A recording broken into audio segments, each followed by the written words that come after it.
From risingapple.com, 3 Mets prospects eligible for the Rule 5 draft the team should consider adding to the 40-man roster.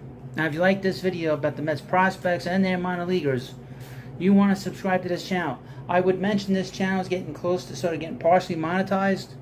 So if you will, if you're a regular subscriber, try to watch the whole of the videos, whatever I post, because I'm a little under 1,000 hours, which sounds like a lot, but it's not really a lot. To get to 3,000, something new that YouTube, I'll be able to get super thanks and super chats if I decide to do a live stream with this channel. And of course, I'm getting close to getting 1,000 subs and 4,000 hours watch time. So here we go. Do any of these players deserve a spot on the 40-man roster to protect themselves from the Rule 5 draft? Number 1. We'll get to number 1. The Rule 5 draft isn't the most exciting event in Major League Baseball, but a noteworthy one nonetheless. Some notable players have been selected in the past. Roberto Clemente is probably the most well-known. Former New York Mets pitcher Johan Santana was another. Although not claimed by them, this happened before he came to Queens. There is a ton of strategy when it comes to protecting players who are Rule 5 eligible, because the players who are taken are required to stay on the 26-man roster all year or be offered back to their original club. Teams must have confidence in their abilities. Mets have a couple players new to the organization or Rule 5 draft absent from their 40-man roster right now they need to strongly consider adding prior to this winter's draft. Honorable mentions should be out to Carlos Cortez and Luke Ritter. While each have a productive year on the farm, they seem more capable of escaping the Rule 5 draft unselected or don't quite fit into what the Mets need right now. If Billy Epper and I underwent some sort of freaky... I'm not reading this. Number 1. New York Mets prospect Justin Jarvis is the most obvious player to protect in the Rule 5 draft. Justin Jarvis is the player the Mets picked up in the trade deadline deal for Mark Canha. The 23-year-old right-hander pitcher came over from the Milwaukee Brewers, already eligible for the Rule 5 draft. He'd only pitched 3 games in AAA at the time.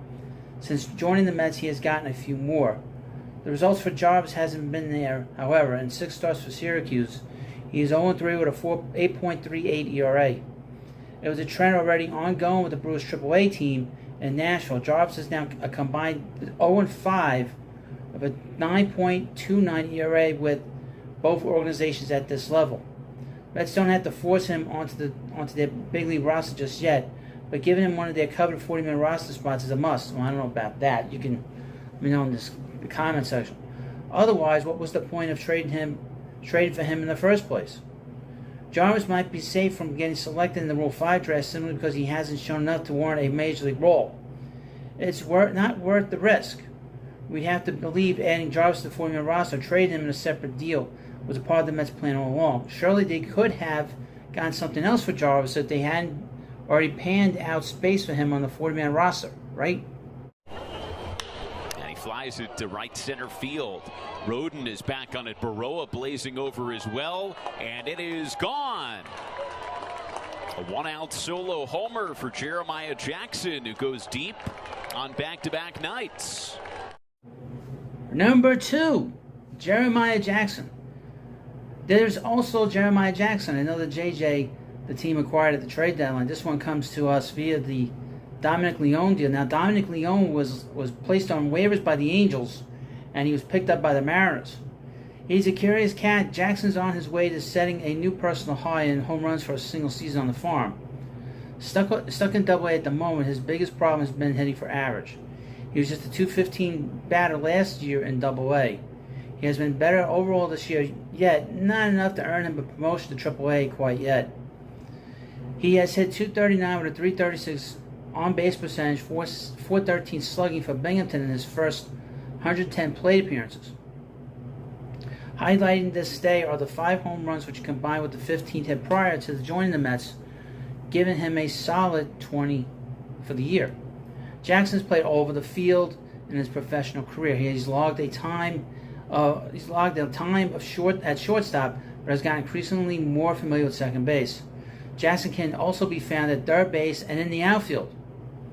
A low batting average, high-power potential prospect like Jackson might be a little too far from Major League ready for anyone to steal him from the Mets in the Rule 5 draft. Teams with no plans of competing next season could surprise us. Jackson has shown off-speed on the as shown off his speed is terribly written.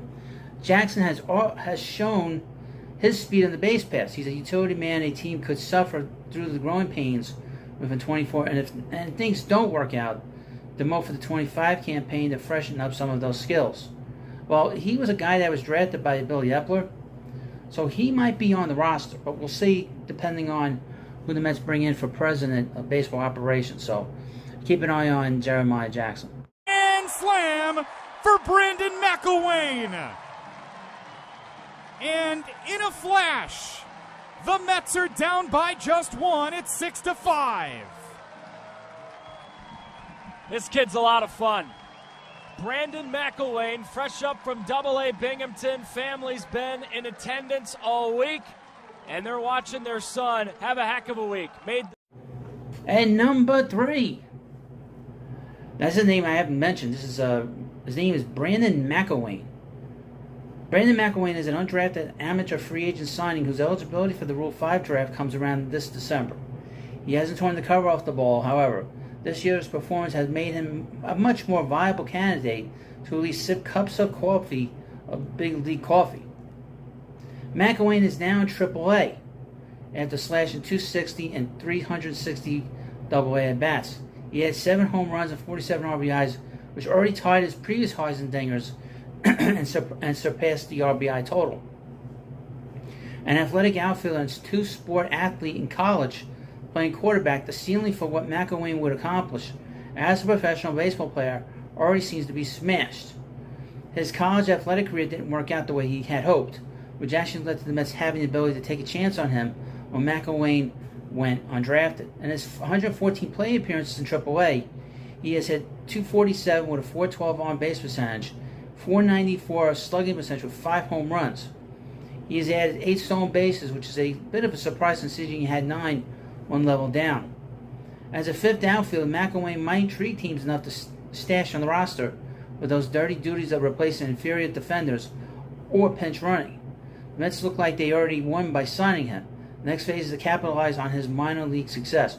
Well, you can let me know what you think about that. I'm skeptical of whether he will be picked up in the Rule 5 draft, just due to the fact that he was undrafted and his numbers are kind of pedestrian in the minor league. So again, let me know what you think about this video. And again, please, if you're a regular subscriber to the channel, please watch as much of the videos as you can. I'm trying to get the hours up. So it's not a lot, really, quite frankly. It adds up. I don't know how YouTube adds it up, to be honest with you. But this channel has been awesome since I started doing it. And I need a little bit more of a push from you, my great subscribers that want to follow the Mets and want to know about the prospects. That's all we're talking about right now. Specifically, the fact that they're playing all the guys that are on the prospect list coming into the season. So, thank you for watching this video. Please subscribe to the Prospect Hut. Thank you. Have a good day, and I'll see you later.